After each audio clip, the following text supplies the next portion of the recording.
Здравствуйте! В эфире Сибайской студии телевидения программа «Крупным планом». Меня зовут Алина Полянская, и сегодня гость нашей студии – начальник муниципального казенного учреждения Управления гражданской защиты города Сибай Зульфия Ибрагимовна Фаткуллина. Добрый вечер, Зульфия Ибрагимовна. Добрый вечер. Мы с вами встречаемся в такое замечательное время пробуждения весны, когда солнце начинает перегревать уже по-серьезному, снег начинает таять, но и это же в самое время становится такой, в общем-то, напряженным периодом именно для управления гражданской защиты, поскольку после обильных снегопадов у нас складывается такая серьезная паводковая ситуация, да, ситуация по паводку. Так вот, насколько она серьезна, как сегодня обстоят дела с предстоящим паводком и какие меры предпринимаются, чтобы избежать тяжелых последствий?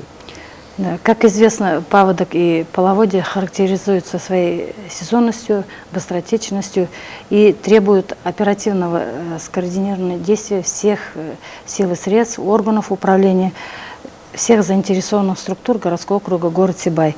И, значит, чтобы минимизировать ущерб для населения и для территории нашего города. Для этого ежегодно постановлением главы администрации утверждается штаб городской противопаводковой комиссии. Из членов городской противопаводковой комиссии выделяется оперативная группа, которая ежедневно объезжает, прогнозирует, ведет мониторинг паводкоопасных участков на территории городского округа. Утвержден даже данным постановлением план по безаварийному пропуску паводковых вод, и где прописано мероприятие и обозначены паводкоопасные территории, это наши микрорайоны, и за которыми закреплены организации города. Зульфия Ибрагимовна, какие на сегодня участки считаются наиболее паводкоопасными? Исходя из анализа за прошедшие годы, прошлые годы, наиболее паводкоопасными участками являются у нас по пойму реки Туяляс, это пруд на реке Туяляс, в селе Туяляс, значит, наиболее уязвима там улица Школьная, это 40 домохозяйств. Протяженностью этой улицы 1,2 километра. Значит, далее, значит, по пойму реки Карагайлы, поселок Горный, это улица Баймакская. Далее, значит, мост в районе БШПУ. И на выходе реки Карагайлы из поселка Горный, это в районе Сибайского АТП мост. Потому что в этих двух местах у нас переливы воды через дорогу, через дорожное полотно. Затем, значит, у нас поселок Аркаим, западная окраина поселка Аркаим. Если прогреется температура, допустим, до плюс 15 и обильные осадки, тоже сточные воды со склонов горы Ирандык тоже пойдут в поселок. Еще паводкоопасные участки у нас это улица Речная. Также паводкоопасные участки у нас тоже вдоль русла реки Карагайлы. Значит, вдоль русла это в поселке Золото, Камаган, карьер Камаган, и далее, значит, в поселке Камышлы-Узяк, вдоль все дома, которые находятся вдоль русла реки. Улица Набережная, это поселок Обогатителя 1 и 2, и пруд, дом рыбака, который как бы на границе Баймакского района, считается расположена на территории Баймакского района, но так как население нашего поселка Обогатителя там проживает, то мониторинг, контроль за уровнем воды мы тоже проводим. А скажите, какие силы и средства задействованы для ликвидации паводковых чрезвычайных ситуаций? Постановлением главы администрации утвержден территориальный состав сил и средств, который привлекается для ликвидации каких-то чрезвычайных ситуаций, происшествий. В составе, значит, территориальном составе, значит, 12 организаций города и 21 единица техники. Кроме этого, у нас, значит, группировку сил и средств по реагированию на паводкоопасные происшествия, значит, входит городская сеть наблюдения лабораторного контроля, это 7 формирований городской сети и 11 единиц техники. И кроме этого, аварийно-спасательное формирование, это наши спасатели, это служба постоянной готовности. В прошлом году, если не ошибаюсь, начинали чистить русло реки Карагайлы, да? Там были выделены серьезные средства для этого. Так вот, эти мероприятия, они как-то облегчили ситуацию по части паводка? Да, на самом деле начало работ было в 2014 году, продолжили в 2015 году, производили расчистку русла Карагайлы. Это от Баймакского КПМ до БШПУ и далее, значит, до границы с Баймакским районом, в районе деревни Калининская, общей протяженностью 11,2 километра. Вот я считаю, что данная ситуация, то есть расчистка вот этого русла в этом году паводок покажет, тем более, что у нас обильные снегопады, ожидается паводок, так скажем, неординарный. Вот, и поэтому паводок 2016 года покажет. Но я думаю, что расчистка русла, там же происходило и углубление, и расширение, получается, как бы поможет в проведении вот этих мероприятий, то есть по пропуску паводкового. Снизит риск.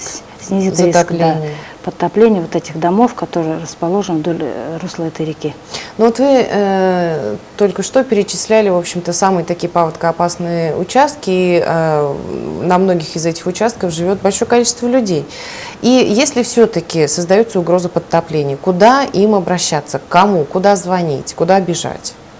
Если какая-то чрезвычайная ситуация происходит, то наши горожане знают, что есть единый номер службы спасения, можно назвать, по-другому называют единая дежурно-диспетчерская служба городского округа город Сибай, бесплатно с сотовых операторов на номер 112. Эта служба круглосуточная, она принимает, и необходимые меры, какие должны принять организации, она передает по организациям. То есть наши диспетчера принимают обращения. Каждое утро эти обращения все направляются в администрацию, городскую противопаводковую комиссию и распределяются уже по организациям, по мере того, в каком поселке та или чрезвычайно какое-то происшествие произошло. То есть я хочу сказать, что у нас все паводкоопасные участки закреплены за организациями. И вот на сегодняшний день организации, они провели уже подготовительные работы. То есть произвели расчистку головку труб, водопропускных устройств русла реки, вдоль русла реки. Вывозится снег с городских территорий. Вот, контролируются председателями территориальных общественных самоуправлений вот эти проводимые работы. И доклад у нас поступает ежедневно до 16:00 в единую дежурную диспетчерскую службу. То есть по выполнению противопаводковых мероприятий. То есть правильно я понимаю, что председатели ТОСов, да, они каждый день как-то, я не знаю, обходят, объезжают свои участки, свои поселки, да, и вам сообщают о ситуации? Да. Председатели ТОСов, они входят в оперативную группу противопаводковой комиссии. Вот они на местах, им удобно, они обходят, и вот эти паводкоопасные участки, если какая-то угроза есть подтопления жилых домов или мосты, если уровень воды поднялся, они немедленно сообщают. И по постановлению также прописано, что если какая-то ситуация, то немедленно информировать, не ждать там 16:00 часов. Вот. А далее уже наши диспетчера, как я уже сказала, городской противопаводковой комиссии и штаб комиссии уже принимает решение привлекать силы и средства или как бы пока заниматься мониторингом. Вот такая ситуация. Уровень воды в реке Туяляс, Худалас, который называют в народе, ожидается ли его там критичное повышение? И кто следит вообще за этим участком? Ну вот я бы хотела сказать, что у нас водных объектов на территории города, скажем, 3. Это Сызранское водохранилище с гидроузлом на реке Худалас, затем пруд Дом рыбака, хотя он и находится на территории Баймакского района, вот, и пруд на реке Туяляс, в селе Туяляс, так скажем. Вот, гидропост у нас будет, я уже как сказала, интенсивное таяние снега будет установлено круглосуточное дежурство на гидроузле силами Сибайского филиала Учелинский ГОК. Вот, будет вестись наблюдение, у них обозначен гидропост, ну, водомер, можно сказать. То есть они контролируют повышение уровня воды по реке. Предельный показатель, значит, это 4 метра, на сегодняшний день он составляет 1 метр 5 сантиметров. То есть пока угроза... Еще большой запас. Большой запас, то есть водохранилище еще не наполнено. Но не стоит забывать, что В это водохранилище у нас вода поступает с поселка Туаляс, а выше там пруда поселка Туаляс находится пруд Степной, это Баймакский район, поэтому все это на контроле. Ну вот поскольку они связаны, вы ведете какую-то работу вот совместную с руководством Баймакского района, какие-то совещания? Потому что, ну, раз мы все рядом, то, соответственно, все вот эти вот, если где-то там прорывает, может и повлиять на район или на город. Дело в том, что у нас как бы круглосуточный обмен информацией по всей республике ведется с ЕДДС районов и городов, а Баймак, естественно. И у нас как бы каждое утро Центр управления в кризисных ситуациях проводит развод с ЕДДС городов и районов республики. И всю ситуацию проговаривают, в каком районе, какая чрезвычайная ситуация произошла, на что обратить внимание, какие силы средства привлечены, вплоть до прогноза погоды по каждому району. Вот. А что касается вот пруда Дом рыбака, и у нас вот пруд есть за деревней Старый Сибай, администрации города направлено письма уже, значит, чтобы, да, руководству Баймакского района, чтобы они предприняли меры и вовремя провели противопаводковые мероприятия. Связь мы держим со специалистом по ГОЧС города Баймака, вот управление, в частности, управление гражданской защиты. Поэтому эти моменты контролируются. Ну вот вы сказали о том, что постоянно у вас происходит развод, да, по утрам. Тогда, значит, вы владеете информацией о ситуации с паводком в целом по республике. Вот посвятите нас, пожалуйста. Ну, в целом, нужно сказать, что по многолетним наблюдениям, что паводок, интенсивный тайный паводок у нас приходится на первую-вторую декаду апреля месяца. Но в этом году, возможно, она будет пораньше, потому что мы уже видим, что у нас сегодня 29 марта по прогнозу Башгидрометра, значит, сегодняшнего дня дневная температура повышается до плюс 10, плюс 15, но, правда, осадки прекратились по прогнозу. Ну, прогноз подтверждается. И вот, согласно сведениям Башгидрометра, вот я хотела немножко рассказать, вот осеннее увлажнение почвы вообще в регионе выше среднемноголетних. Вот, допустим, в бассейне рек Белой она составила 86 миллиметров, что на 25% выше нормы. Реки Уфы 165 миллиметров или на 90% больше среднемноголетних значений. Вот. И про промерзание следует сказать, про промерзание почвы. По Южному Уралу, если взять, то составило в среднем 40-50 сантиметров, то есть почва не сильно замерзла. Вот. А на сегодня она составляет 34 сантиметра. А если брать конкретно городской округ город Сибай, то у нас осеннее увлажнение составило всего лишь 72%, то есть это практически почва сухая ушла в зиму. Вот. И по Сибаю зимний период промерзания почвы составил 72 сантиметра, а сегодня она составляет 64 сантиметра. Вот. Зимняя водность рек в регионе в этом году также выше по сравнению с 2015 годом и многолетним значением. Все это говорит о том, что паводок 2016 года будет как минимум на уровне среднемноголетних значений. Ну, то есть вот. большой угрозы не стоит ждать? Да, большой угрозы не стоит ждать, но... Вот, как может развиваться сценарий? Вот вы говорите, почва вот там ушла в зиму сухая, сейчас промерзла на 72. Какие сценарии развития событий возможны? Сценарии развития возможны, допустим, повышение температуры до плюс 15 градусов и обильные осадки в виде дождя.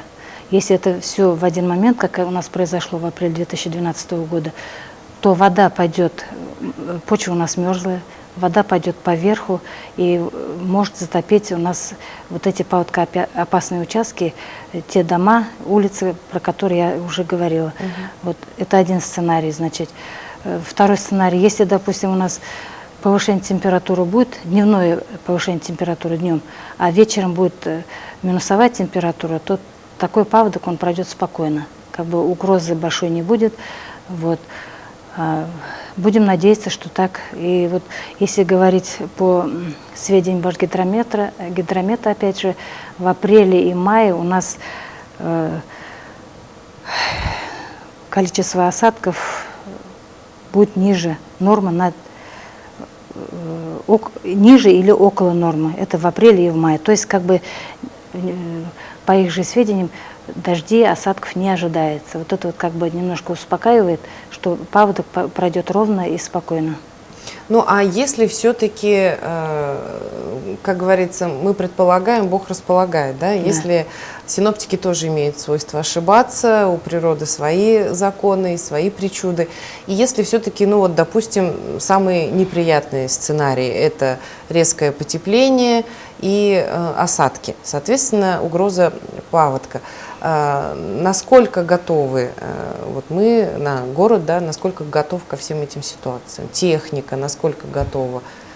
Люди, прошли ли они там определенное обучение и готовы ли к тому, чтобы предпринимать оперативно? Ведь там уже во время подтопления идет на минуты буквально время. Счет. Да.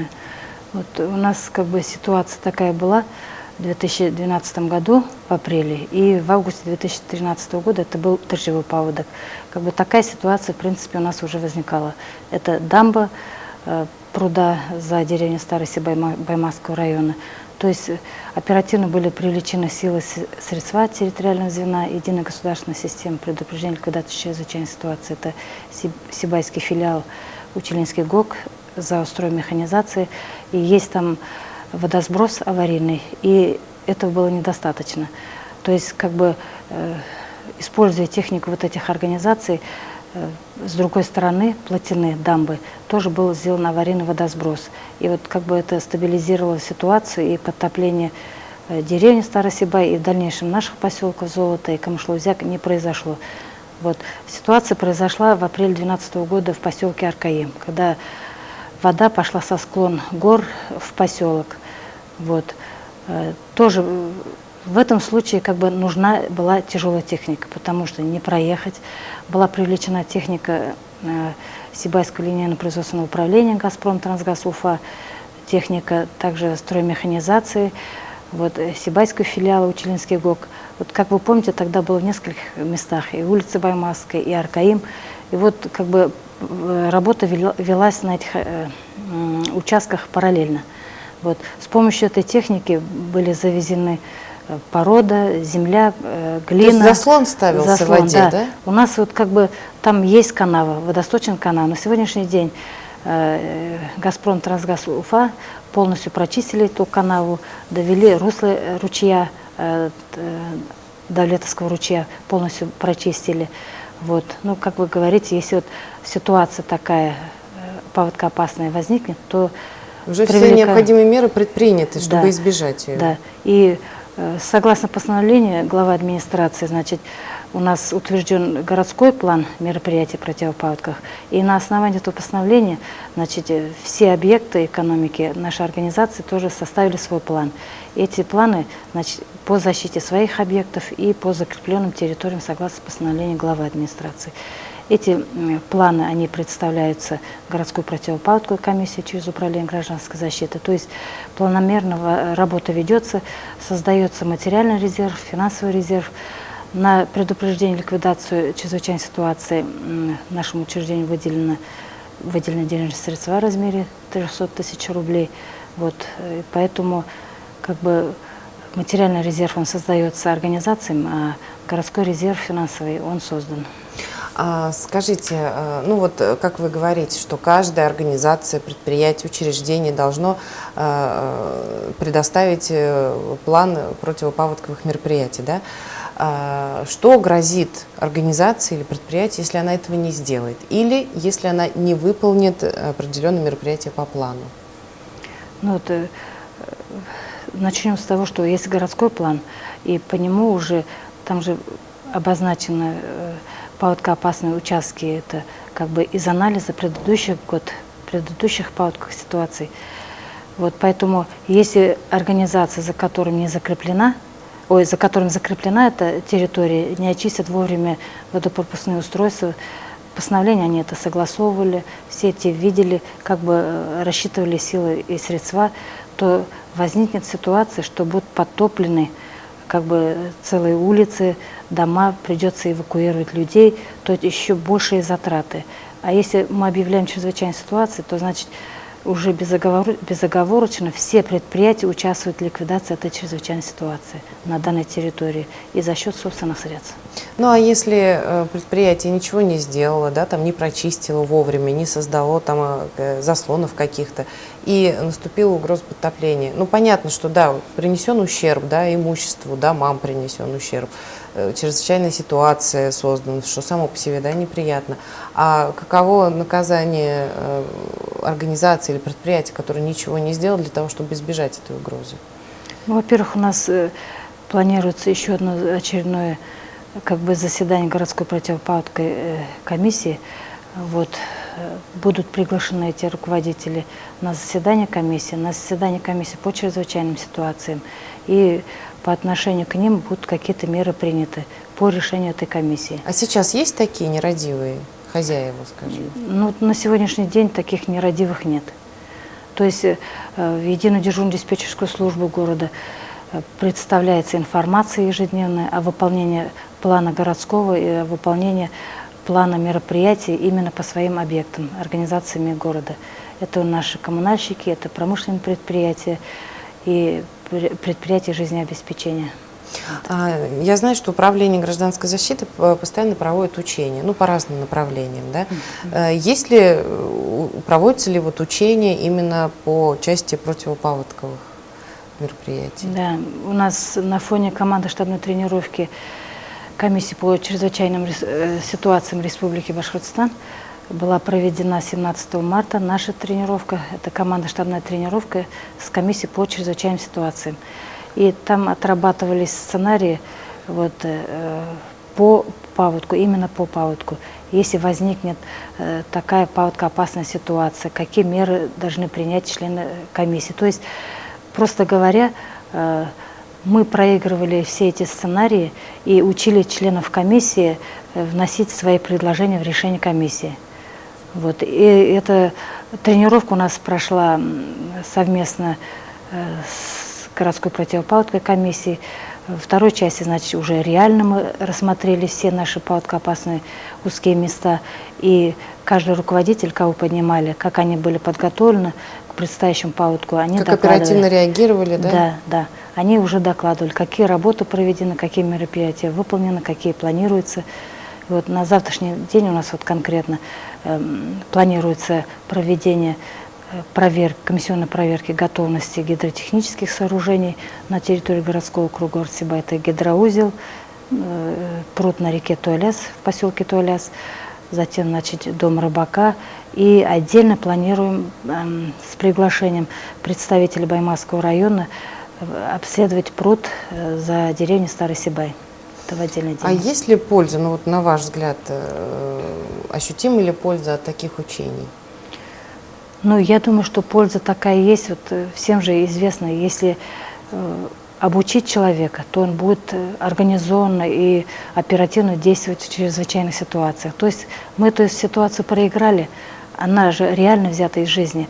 Возникла такая ситуация, значит, руководители и члены КЧС уже как бы по наигранному сценарию, они уже понимают и как действовать. Как действовать. И ведь понятно, что в период паводка, вот как вы уже сказали, нужно оперативно меры принимать. Поэтому время идет на секунды, на минуты, и нужно принимать решения. И потом уже членам комиссии по чрезвычайным ситуациям, руководителям организации уже не будет касаться, что с них требует что-то, то, что он не должен делать.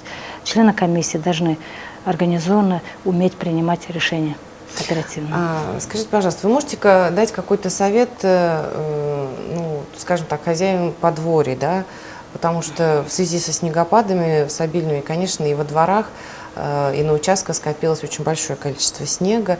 У нас, как правило, вот поселок Мышло-Узяк, да, обогатители 1 и 2, там сама по себе почва, она такая, ну, вода очень плохо уходит, и в погребах у людей накапливается большой объем воды. Вот какие меры им можно предпринять уже сейчас, чтобы минимизировать риски? Ну, чтобы как бы не допустить подтопления своих домовладений, я рекомендую, значит, хозяевам, во-первых, прочистить оголовки водопропускных труб, прочистить канаву вдоль своего домовладения. Это обязательно нужно сделать, потому что вот те участки, которые паводкоопасные, связанные с подтоплением целых улиц, подворий и так далее, когда вода пошла уже по руслу, вышла из русла, вернее, и подтапливает, там уже все городские силы и средства привлекаются. А тут, чтобы не допустить такой ситуации, нужно заранее готовиться. И вот я считаю, что частные дома, где у нас микрорайонов у нас очень много, необходимо уже сегодня прочистить все эти водопропускные устройства, трубы и канавы. Это в их силах, я считаю. Вот. На сегодняшний день обращений немного. Есть обращение с улицы Набережной, это поселок Обогатителей 1. Есть обращение вот, микрорайона города, это частный сектор в черте города находится. Есть обращение поселок Золото. Вот. Ну что ж, я надеюсь, что вот этот вот период большой воды, когда, как говорится, пройдет без серьезных последствий, мы, в общем-то, легко переживем и таяние снегов, и, наконец, дождемся зеленой почвы и зеленых газонов и зеленых деревьев. Спасибо вам большое за эту интересную беседу. Время нашего эфира, к сожалению, закончено. Я напоминаю, что гостем нашей студии сегодня была начальник муниципального казенного учреждения Управления гражданской защиты города Сибай Зульфия Ибрагимовна Фаткуллина. Всего доброго, Зульфия Ибрагимовна. Всего доброго. До свидания.